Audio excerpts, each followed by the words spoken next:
بسم الله الحمد لله والصلاة والسلام على رسول الله صلى الله عليه وسلم. وزير الدولة قاشان دقة عمر علي، وزير كحجانك جديدك صاحبك الصلب تريها سيدجية عيدا كدولك تريها عصب صوفولية عيدا كدولك جنرال سهل تلياشا عيدا كبضع يو عركة دمان سرياشا سراكيشا مدحده مدحده تاليسيدا مامولكا مدحده هجامده تاليسكا جود سراكيشا سرسرة عيدنكا ألف ليدا دبليدا سراكيشا حجينكا ألف ليدا هي دبليدا سيدو كله مرتضى شرفت له هل كان عاوي سوت مد سيدو كله كوحدة فنانين تغرسات goor walba iyagu runtii u taagan baraarujinta iyo hal abuur wax u sheega ciidanka iyo dhammaan bulshada Soomaaliyeedba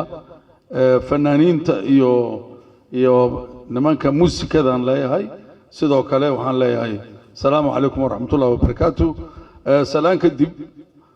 waxaan rabaa waxaan sharaf iyo amaanta inaan ka soo qayb galo xafladan quruxda badan ku saabsan xil wareejinta taliska ciidanka dhulka. taliska ciidanka dhulku runtii wuxuu soo maray marxalado kala duwan oo aad iyo aad runtii u kala duwan. ciidanka dhulku guud ahaan ba isagoo ku cusub ciidanka xoogga dalka Soomaaliyeed dhismihiisu mar alla markii la bilaabay ma haysan deegaan xafiis ma lahayn hal xafiis uu lahaa halkaas xafiisaa la fadhiyay. maanta waxaad arkaysaan sida uu u dhisan yahay taliska ciidanka dhulku deegaanka iyo baaxadda dhulka uu haysto xafiisyada aad soo aragteen sida ay u dhisan yihiin ama u qalabaysan yihiin. waxaan leeyahay saaxiibkay sahal waxa wax badan ka nasiib badan yahay dayax isagana waxaan u malaynayaa kolba inuu sidaasoo kale nin uga nasiib badan uu imaan doono waqtigiisa. waxaan rabaa isbedeladu waa wax iska caadiya qof walba oo yimaadana waxaa la rabaa inuu tallaab sii raaciyo oo wax ku sii daro. qofku intuusan caajisin waa la rabaa in la yiraahdo bal hadda nin cusub oo dheereeya bal ha loo sii dhiibo. marka waxaan leenahay saaxiibada cusub ninna hadda uu joogo ka kalena uu imaan doono oo taliyihii ah waxaan rajaynaynaa inay halka ay maanta joogto ka sii wadaan. annaguna waxaan ballan qaadaynaa inaan runtii la shaqayn doono dhibaatada nimankan khawaarijta ah ay hayaan oo ma ay ku hayaan dalkana cid aan isleeyahay ma jirto waxay ka tahay way ka nasan kartaa ilaa ay meesha ka baxaan. waad ogtihiin oo ciidanka xoogga dalka Soomaaliyeed wuxuu ku jiraa dagaal aad u weyn laga bilaabo meesha la yiraahdo gaalkacyo ilaa wuxuu uga jiraa Raskamboni uga jiraa dagaalkaas uu ku jirana waa dagaal cadow oo ma aha dagaal dawladeed waa ka dhib badan yahay waa jabhado dagaal jabhadeed waaye isagoo kula jooga kaana maqan nin ka maqan kulana jooga adigu sidaad ula dirirto waa adag tahay laakiin haddana sidaas ay tahay maanta heerka aan joogno waad gara kartaan oo guushu maanta meesha ciidanka xoogga dalka Soomaaliyeed waxaan leeyahay ciidanka xoogga dalka Soomaaliyeed guusha uu ka gaaray khawaarijta waxaan rabnaa in ay meesha ay joogto ay ka sii socoto. ciidankeenuna sharafta leh ama sharafta badan ee ku jira maanta aagaga khawaarijta kula jira maalinba maalinta ka dambaysana sii xoogeynaya awoodoodu sii xoogeysanayso waxaan leeyahay guuleysta. sidoo kale nimankan la yiraahdo waad ogtihiin admis ayaa qayb ka ahayd howlgallada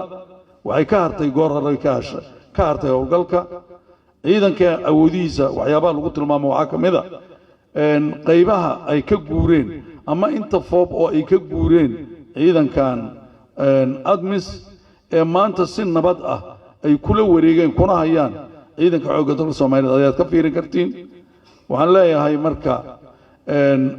waxaan aad ugu mahad celinayaa magacaabidda madaxweynuhu mudane Dr. Xasan Sheekh uu soo magacaabay saraakiisha ama taliyayaasha ciidanka xoogga iyo ciidanka dhulka isleeyahay runtii meeshay maanta joogto rag dhiig cusub ku shubi kara inay yihiin sii dhaqaajin doona waxaan leenahay marka ciidanka xoogga dalka Soomaaliyeed ha guuleysto ciidanka xoogga dalka Soomaaliyeed idinkana waxaan leeyahay sida dardaarankii dayax in ciidanka goor walba la garab istaago oo Soomaaliyeey la garab istaago ciidanka xoogga dalka la guubaabiyo maanta shaqada ay hayaan waa runtii shaqo aan dhihi karno waa ku guuleysteen waajibkoodii inta dhimanna inay ku guuleysanayaan ay ka muuqato shalay haddii xafiis laan ay ahayd maanta xafiisku saan waa sida inta aad ka arkaysaan ciidanka dhulka ayaa baaxadda ciidanku meel kastuu joogo ayuu saas horumar uga sameeyey waxaan leeyahay ciidanka xoogga dalka Soomaaliyeed ha guuleysto ciidanka xoogga dalka Soomaaliyeed ha guuleysto ciidanka xoogga dalka Soomaaliyeed ha guuleysto idinkana guuleysta. Assalaamu calaykum.